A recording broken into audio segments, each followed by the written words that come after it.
mainkan ya. Iya. Assalamualaikum warahmatullahi wabarakatuh. Iya, saya mau minta senyumnya dulu di awal. Iya, karena kalau nggak pakai senyum nanti susah kita nerimanya, Pak. Ya Bu ya, coba senyumnya dulu yang lebar terus. Nah, ini suruh kan, senyum, nyengir, iya, giginya sampai kering Mbak iya, Nan ya. Iya. Tahan 20 detik. Karena ini juga satu syarat dari RDAY untuk Bapak Ibu harus pahami juga kenapa sih kita harus senyum. Pak Haji selalu kasih kita paham untuk pagi-pagi jam 00 habis itu ngapain? Senyum. Karena kenapa?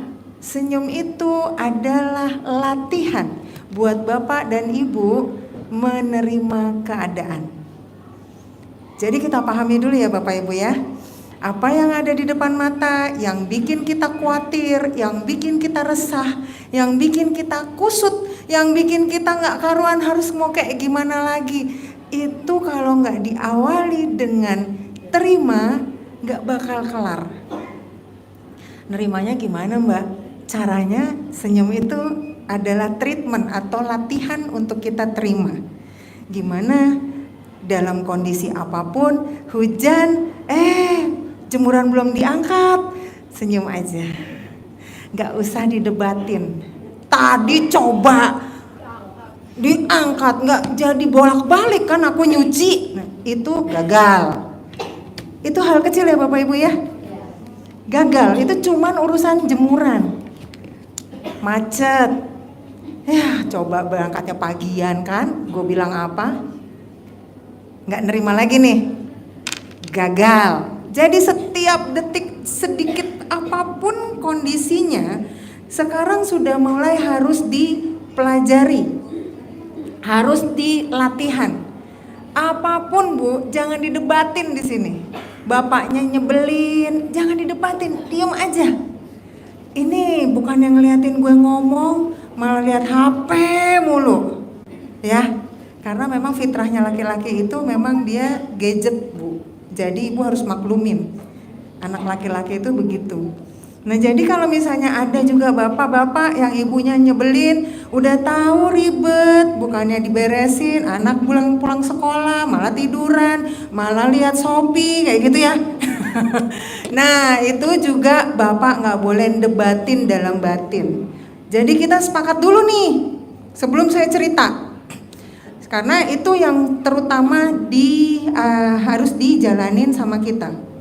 Terima, ya. Oke, saya mulai. Saya bukan kebetulan, Allah kasih anugerah ke saya. Saat 2012, saya punya kartu kredit 17 kartu. Jadi saat itu belum ada pembatasan boleh kita punya kartu kredit cuman 1. Kalau sekarang kan udah dibatasi. Kalau dulu belum. Jadi mau apply berapa aja, mau register berapa aja, ya aja tuh. Bank apa aja, ya aja. Sampai dengan 17 kartu. Buat apa Bapak Ibu? Saya waktu itu 17 kartu buat foya-foya. Beli sana, beli sini, beli apa aja. Udah pokoknya buat seneng-seneng aja. Nggak ada buat macem-macem kayak misalnya urusan rumah tangga atau apa gitu, nggak ada. Jadi buat seneng-seneng aja. 2 tahun saat itu di 2010 saya punya kartu kredit itu 2003. Sampai dengan 2010 itu semua gagal bayar. Dan 2 tahun itu saya bolak-balik jadi makanannya Depkol. Kesana, bukan berarti saya nggak dikejar ya. Saya dikejar. Kesana, saya kesini, saya kesini, saya kesana. Gitu aja. Sampai akhirnya ada tetangga yang ujuk-ujuk tiba-tiba itu saya udah pasrah tuh, titik pasrah tuh, aduh masih gimana lagi ya, tapi nggak kenal tuh yang namanya sholat tepat waktu, nggak kenal, sholat ya sholat gitu aja. Terus ada qobliyah ba'diyah saya nggak kenal, jadi cuman sholat 5 waktu ngerjain wajib udah gitu aja, belum kenal RDA ya belum. Nah setelah itu, setelah saya udah 2 tahun terlilit tuh udah di titik yang bener-bener aduh deh gue nggak ngerti lagi deh buat apa, mau ngapain lagi gitu. Akhirnya ujuk-ujuk tetangga itu, kalau bukan yang Allah yang ngasih ini ya, ngasih arahan ya, tetangga saya tiba-tiba telepon, yang dimana tetangganya saya ini dulu saya bertetangga sama dia terus kayak udah pindah gitu. Terus akhirnya dia telepon, Mbak yuk kita ke RDI. Apaan tuh RDI? Saya bilang gitu kan. Iya itu rumah doa anak yatim, nanti kita sedekah di sana. Lu gimana sih ngajakin gue? Orang gue butuh duit buat bayar utang suruh sedekah. Ada nggak punya pikiran gitu sebelumnya? Kan buat ngapain sedekah? Kan itu buat bayar utang loh. Kurang nanti duitnya kan gitu. Belum tahu saya kalau sedekah itu ternyata adalah istilah kata jual beli kita sama Allah ya. Dan itu saya belum tahu maknanya. Akhirnya saya bilang, tar dulu deh gue lihat dulu. Sampai sini Bapak Ibu belum kayak gini nih, masih belum ini banget lah, belum seperti inilah pokoknya. Saya sampai di sini Pak Haji itu waktu saya mau duduk, kamu kan mau lihat dulu.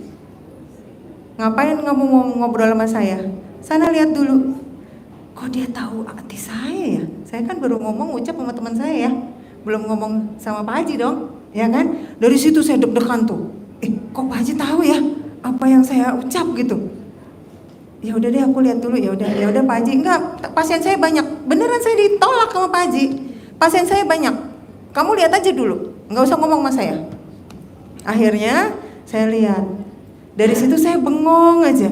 Kok tahu ya? Karena saya meyakini nggak ada paranormal tuh nggak ada gitu. Istilahnya paranormal tuh cuman hanya cerita dah gitu aja ya. Kebetulan saya tuh nggak mikir ke situ gitu ya, nggak mikir ada sinyal-sinyal. Kan kalau ini didoain tiap hari kan pastinya ada sinyal-sinyal wifi-nya berbeda ya. Kalau kita lihat sinyal kayak kita punya sinyal wifi dari provider apa ya, itu kan berbeda ya kalau kita didoain dari anak yatim. Habis itu akhirnya saya lihat, belum ada YouTube Bapak Ibu, belum ada. Saya lihat, akhirnya saya datang lagi setiap Sabtu, karena saya kerja. Jadi setiap Sabtu saya datang. Sampai akhirnya teman-teman tuh, ayo sini saya yang nyetirin, saya mau ke sini. Di sini nih karena belum ada YouTube yang belum bisa diulang-ulang untuk kita bisa dengerin, saya tulis di kertas. Saya tulis apa yang jadi poin-poin, karena saya nggak, jadi kayak pencerahan massal, saya nggak ada privat konsultasi. Jadi saya duduk aja di situ, orang konsultasi saya catat. Oh berarti ini kayak gini, oh berarti kayak gini, oh berarti kayak gini. Kalau sekarang Bapak Ibu udah enak, bisa ulang-ulang lagi untuk mendengerin, bener nggak? Nah kalau sekarang lebih enak seperti itu. Tapi kalau dulu nggak ada pula gimmick-gimmick yang dikasih sama Pak Haji. Belum ada tuh Pak Haji menerapkan gimmick-gimmick yang sekarang kita sudah jadi bahan bantuan untuk keyakinan ya terhadap melakukan gimmick-gimmick itu. Dulu saya nggak ada. Saya cuma taunya sedekah, cuman taunya sholat suruh tepat waktu, cuman taunya yang jam 00 itu, udah itu aja, standar aja yang itu dilakukan sama saya. Akhirnya saya rinci satu persatu.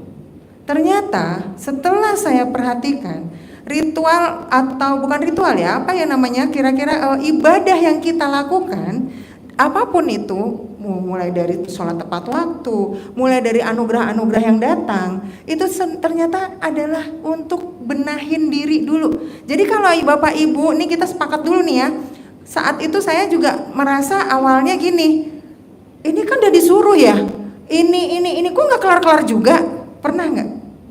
Nah, Bapak Ibu, ketika ada terbesit itu nggak bakal kelar, karena sebenarnya sejatinya Allah kasih anugerah ke kita. Saya bukan orang yang ahli agama, tapi setelah saya pelajari di diri saya sendiri, Allah itu kasih kita anugerah itu buat kita memperbaiki diri kita. Saat saya punya anugerah yang pertama, itu saya mikir, ada nggak ya yang salah ucapan saya sama orang tua saya? Ada nggak ya yang salah ucapan saya, tingkah laku saya sama kakak sama adik saya?